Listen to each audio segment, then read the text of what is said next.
Everyone, I'm Haarika, and welcome to my first episode on a series about healthy relationships on college campuses. So, a bit of an introduction because this is my first episode. I'm currently a junior at Northwestern University, and I'm double majoring in political science and comparative literature. And I'm super excited to be here to talk about some important conversations and hopefully provide resources that your campus has for you to take advantage of. And so, a bit of context about this series is that every month I'm going to be talking about something that I think is prevalent towards college students and kind of pointing out kind of experiences. And then I'll be talking about resources that your college campus definitely has for you to take advantage of. And so, this month we're talking about something that comes up constantly in college: dating, situationships, and figuring out what's actually healthy in a relationship. When you're in an unhealthy relationship, it's oftentimes really hard to notice these signs early on. So, in this episode, I hope to point out some warning signs and red flag behaviors using pop culture references from TV shows and movies that I really love. Because a lot of us learn about what relationships are supposed to look like through these TV shows, movies, and overall just social media in general. But while these examples can sometimes serve as helpful and healthy models, a lot of times they normalize behaviors that we shouldn't actually tolerate as they are extreme red flags. So today I want to talk about common red flags that exist in college dating and use kind of some TV shows and movies to kind of illustrate those examples. Then I'm going to be talking about green flags and use some other TV shows and movies to illustrate those examples. And I'm going to be ending today's episode by simply talking about kind of resources that I know that exist at Northwestern. And I assume that your university definitely has some sort of alternative that's very similar because it's oftentimes really easy to feel isolated. So having these resources and just knowing about them is a really good step. So first, kind of why exactly pop culture? I kind of already talked about this earlier, but just think about how many TV shows and movies center relationships. From some of my favorites, The Summer I Turned Pretty, Never Have I Ever, Euphoria, or even Gossip Girl, relationships are often shown as intense, dramatic, or sometimes even chaotic. And this gets played up in these TV shows as drama makes great television, because it's something I personally love to watch, but it doesn't translate into healthy behavior as sometimes things like jealousy gets framed as romance, and pure communication, which is an extreme red flag, is seen as passion. So it's important to notice these red flags when we're simply watching television and movies so we can be able to recognize it in our own lives as well. So I'm first going to be kind of talking about these red flags, like I mentioned before. So my first one is controlling behavior. One massive red flag is control. This can look like someone constantly asking where you are, who you're with, checking your location, or getting upset when you spend time with friends. And now with social media being so prevalent, this can also look like just constantly stalking like your stories and getting upset with who you're tagged with or who's commenting on your post, especially with apps such as Find My or Life 360, constantly checking in with your locations there and being upset even when you're not in a place where they should be upset. You're just simply hanging out with a friend or family member. A lot of shows kind of romanticize this controlling behavior. So just like, oh, like you shouldn't wear short dresses because I love you so much, as something like they care so much about you. But care and control are not the same thing. And a really good example of this that I think of is kind of Nate Jacobs in the show Euphoria, because there's one scene in particular that always sticks out to me is when he's describing kind of what type of girl he likes. And he talks about how she can't wear certain things or has to like shave constantly. And that kind of possessiveness and manipulation is of Nate Jacobs is kind of oftentimes disguised as attention or validation, but in reality it isn't.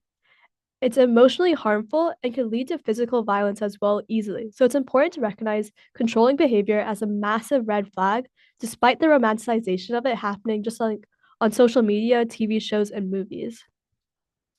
Next, another massive red flag is poor communication. This includes mixed signals, avoiding honest conversation, ghosting after intimacy, or refusing to define boundaries. A lot of college dating stress comes from uncertainty. Just think about the dilemma of situationships or talking to a friend over a message you receive as you're just unclear what the other person is saying. This goes a lot deeper than that because it's avoiding clear conversations about kind of expectations from relationship, exclusivity, or respect. This is a massive early warning sign. Just think about the show The Summer I Turned Pretty. One of the things that I think makes it a good TV show is the constant drama. For example, there's emotional confusion and a lack of clear kind of communication in Belly's relationships. which even in the TV show leads to a lot of hurt feelings between Belly, Conrad, and Jeremiah. But in real life, this is even more dangerous and precarious, as it means that you aren't having important conversations, which could lead to your kind of boundaries being violated because the other person keeps shutting you down whenever you try to have these conversations. This also kind of leads me to my next point, which is disrespecting boundaries. Another massive red flag is that when you're able to actually have these conversations and put out what you think your boundaries are, and the other person just doesn't take them seriously or constantly violates them. For example, if someone pressures you to move faster, emotionally or physically, than you're comfortable with, that's a massive red flag. As healthy relationships, respect boundaries the first time they're stated. No one should have to constantly be repeating themselves in order to be heard. For example, we kind of see this in a lot of TV shows constantly, where someone has to constantly repeat themselves, or you see main characters say no until they're finally willing to say yes. That isn't healthy at all. And this constant kind of persistence of a significant other shouldn't be romanticized at all. It's a red flag, and it shows a serious lack of respect towards you and what you want in that relationship.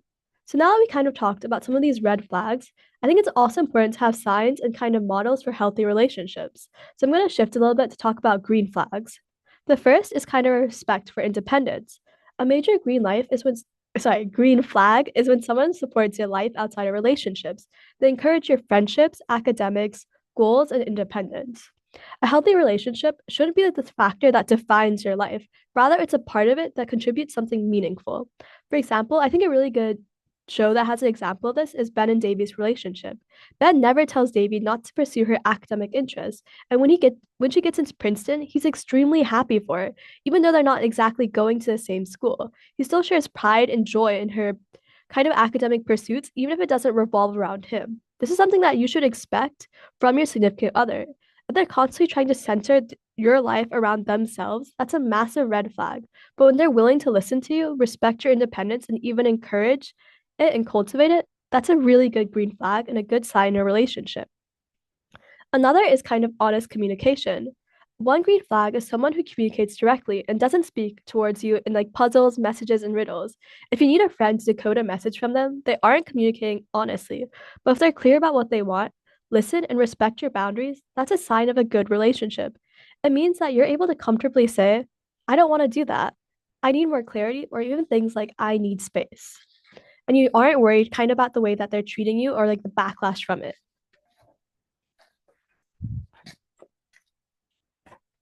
And I think a really good example of this is in the TV show To All the Boys I Loved Before. Because even before Laura Jean and Peter start dating, there's a scene where Laura Jean kind of outlines a list of kind of what she expects from their fake relationship, and Peter respects it. There's clear communication, and her boyfriend respects what she's saying and listens to her boundaries without pushing them. Another green flag is that how someone handles disagreement. Do they listen? Do they try to actually understand where you're coming from? Or do you become dismissive, manipulator, or get inducing, or even physically violent? These are all massive kind of red flags. But if they're able to be calm, collected, understand where you're coming from, and kind of aren't shutting you down, but listening to your perspective, that's an important green flag. Because it's okay for you to disagree, but isn't kind of an argue, but it isn't okay for disrespect or manipulation. A healthy relationship and a green flag is being able to repair things without having this disrespect, manipulation, or physical violence.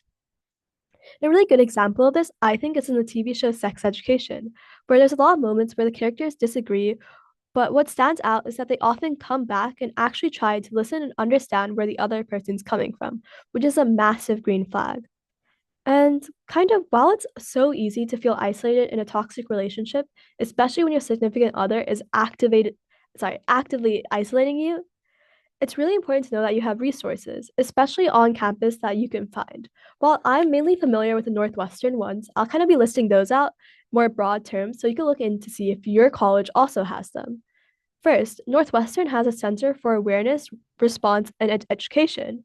The office is kind of a confidential resource where students can talk about their concerns in relationships, and CARE, which is what the center is called, also offers peer support groups where you can talk to other peers who are going through similar relationships and kind of have the opinion and have this kind of support community as well. Another really good resource that Northwestern has is CAPS, Counseling and Psychological Services, which In a toxic relationship, it's really hard to maintain your mental health. So, having professional support in any capacity could be really important and meaningful. And Northwestern provides this through CAPS, but I assume that your university also has a service like that where it makes it easy for students to access mental health services when they need it. And a lot of times, students may not take kind of the issue of toxic relationships as serious enough, but I guarantee you that's why resources like CAPS and psychological services are there. If you're struggling mentally as a result of a toxic relationship, it's completely okay and valid to seek mental help if you think you need it. And finally, this one's a bit more broad, and I know for sure that your university has it. It's a Title IX office. This is when you're trying to seek legal action against someone. Title IX is where you go towards getting those resources and responses. And while this episode was kind of a lot, I'd like to just conclude by saying sometimes red flags can be really hard to spot, and it's not always easy to identify them, especially when we see so much romanticization and kind of like the normalization of toxic behaviors constantly around us in TV shows, movies, films, social media. So when unhealthy behavior gets so normalized, it's kind of hard to take what our gut is saying seriously. But if something feels off and you don't feel comfortable or respected in a relationship, trust that feeling and go talk to someone you trust, whether it be a friend, your resident advisor, a counselor, or a campus support office like CARE. They're there for you and they 100% welcome students who are going through something and need that support. So, if there's one takeaway from today, not everything that looks romantic on screen is healthy in real life. These drama, jealousy, and emotional intensity make for great television shows, but healthy relationships aren't built on that. Instead, healthy relationships are built on respect, communication, and trust. As college students, recognizing these red flags can help us protect ourselves and each other. And green flags matter just as much as they show us what healthy love and respect look like and what we should demand and expect from a relationship. So, thank you so much for listening, and I hope you're able to take away something important from this podcast, and I hope to see you next month. Bye.